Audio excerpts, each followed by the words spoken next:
Beloved friends, I'm actually only here to give you a change of accents. I just hope you don't need simultaneous translation. But I'm here as part of an English delegation to give you the view from Europe. And the view from Europe is that AIPAC is something out of this world. It is just amazing. Friends, it reminds me, if I can just give you the story, lovely story about Yossi, an Israeli, who opened a falafel bar in Golders Green. You know, the Golders Green is the English Brooklyn. And Yossi's falafel bar was one day visited by the tax inspector, who was reading through his books, and he was saying, "Mr. Yossi, this falafel of yours, this is a kind of Jewish takeaway, am I right?" And Yossi, with a big smile, says, "Yes." The tax inspector says, "Mr. Yossi, I understand what you've written down as expenses, rent, electricity, materials, but why have you written down under business expenses 2 trips to Miami and 3 trips to Tel Aviv?" And Yossi, with a big smile, said, "That's easy, we deliver." Friends, AIPAC, you deliver. You deliver a strong Israel and a strong Jewish people. May God bless you, and may you continue to bless the people in the state of Israel. Friends, I want to tell you how things are looking like in Europe today. When I was a child, there was one line in the Haggadah that I never understood. Lo echad bilvad, it was not one alone who stood against us, elo b'chol dovado amdim aleinu lechalotenu, but in every generation they did so. And always as a child, I used to say, that belongs to my parents' generation, not to us. Not to us born after the Holocaust. I grew up in all my life. I never experienced a single incident of anti-Semitism until 11 years ago. 11 years ago, our youngest daughter, who was studying at a British university, came home in tears. She had been at an anti-globalization rally, which quickly turned into a tirade, first against America, then against Israel, then against Jews. And with tears in her eyes, she said, "Dad, they hate us." That is a terrible situation, but it's reality in Europe today.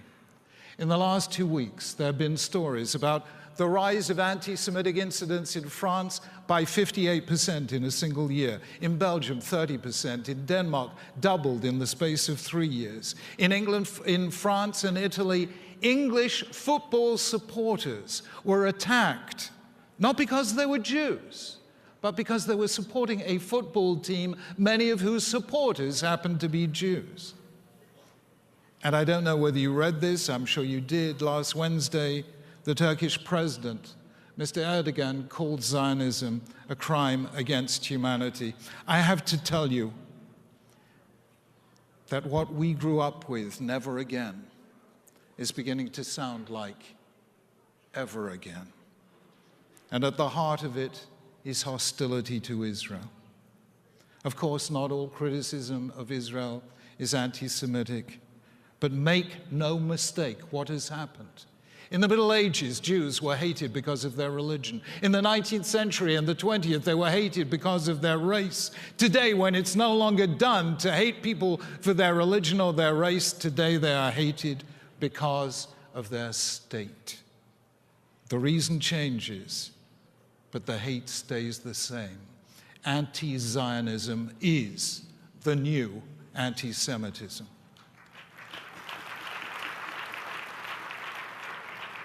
And friends, I've come here to tell you that I believe the example of AIPAC must now inform Jewish communities around Europe, because we have to stand up and fight, and we have to stand up and win. Friends, anti-Zionism is today rife throughout the world. All our students on campuses know about it. And what is our crime? What is Israel's crime? It's that we have chutzpah. Let me tell you the chutzpah we have. After all, there are 56 Islamic states. There are 125 nations whose majority is Christian. And now Jews want a state of their own. How dare they? And it's so big. Friends, you know how big Israel is? There's a lovely park in a little corner of South Africa. I don't know if you've ever been there. It's a sort of wild game reserve where you can see lions and giraffes and elephants and hippopotamuses or hippopotami, depending on whether or not they've had a classical education.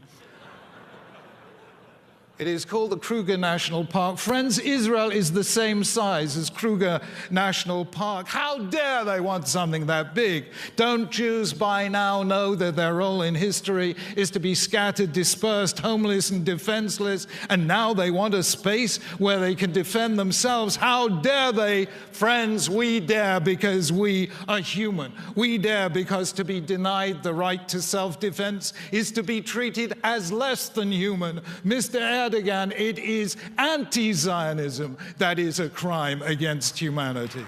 How much longer?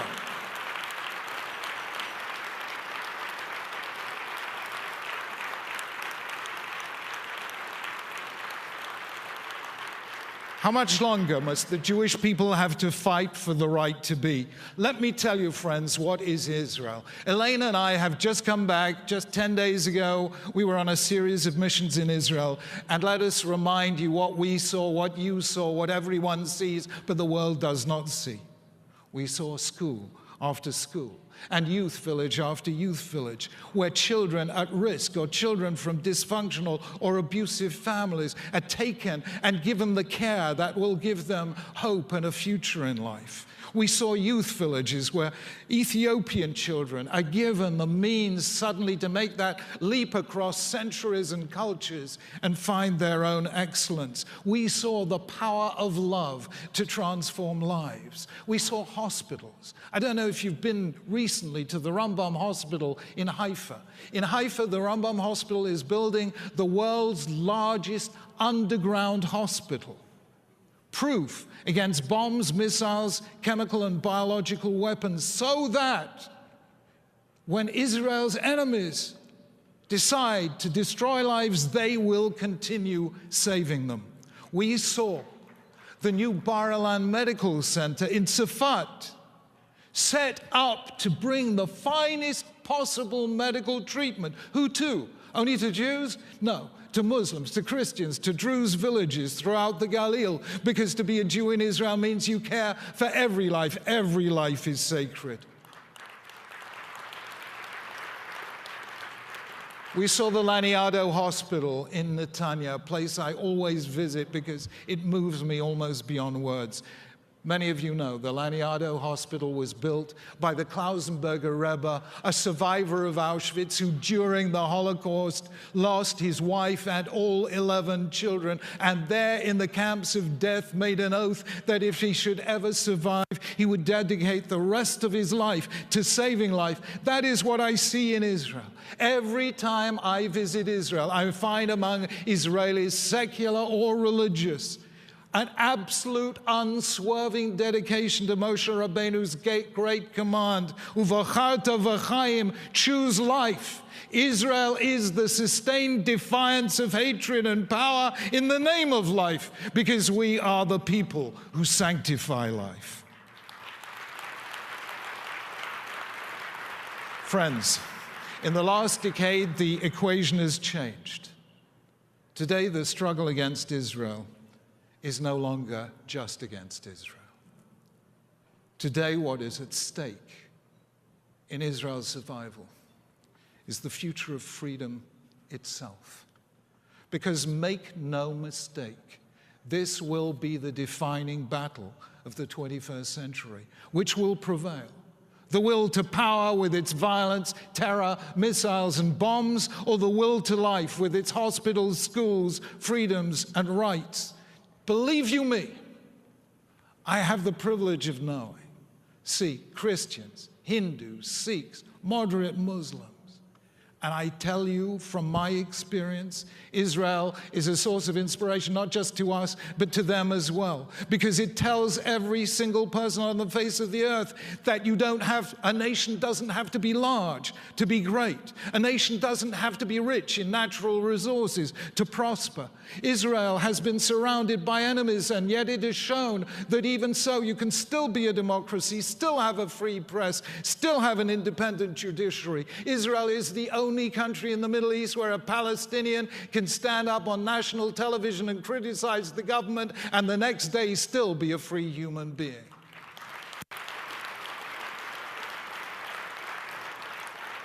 Israel is an inspiration to the world, and since we spend a certain amount of our time traveling around the world, we see this only too richly. I still have, because once upon a time Hong Kong had a little bit to do with the British Empire. We lost Hong Kong, we lost the Empire of Canton. I'm not so pleased about you lot either. 1776, don't think we've forgotten, but still.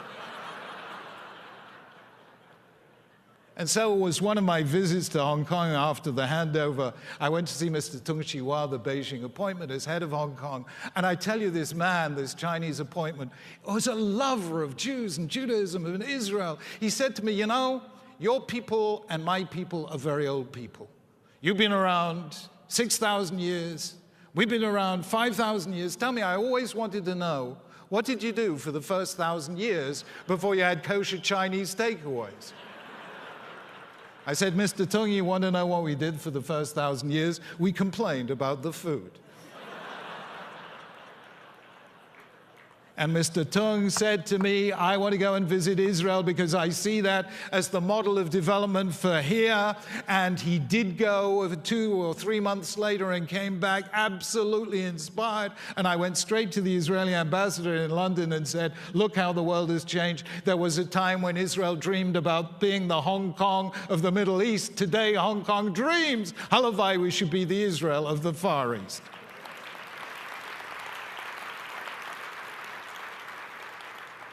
Friends, we have people who do strange things in Britain.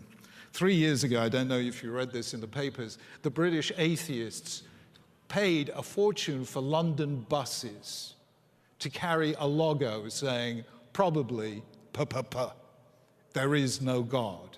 Did you read about this? They actually, all the London buses, there's probably no God.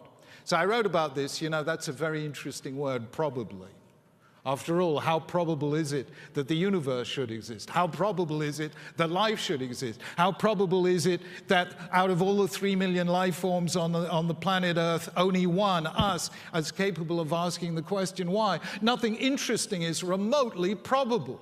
And then I said, think about the Jewish people. How probable is it that one man, Abraham, who commanded no empire, ordered no army, performed no miracle, delivered no prophecy, should today without doubt be the most influential man who ever lived, who's claimed as the spiritual ancestor by 2.4 billion Christians, 1.6 billion Muslims, and most of you in the room today?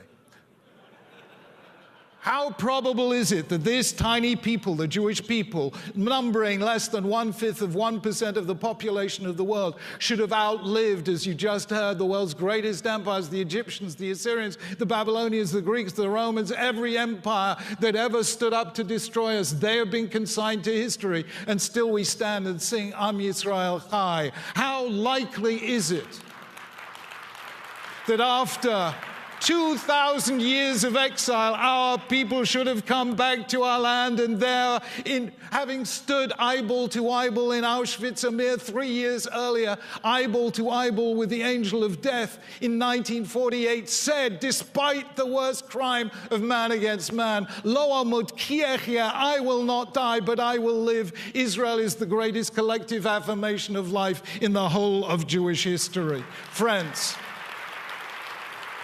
Judaism is the defeat of probability, by the power of possibility, and nowhere will you see the power of possibility more than in the state of Israel today. Israel has taken a barren land and made it bloom again. Israel has taken an ancient language, the language of the Bible, and make it speak again. Israel has taken the West's oldest faith and made it young again. Israel has taken a shattered nation and make it live again. Friends, let us not rest until Israel's light shines throughout the world's great symbol of life and hope. Amen.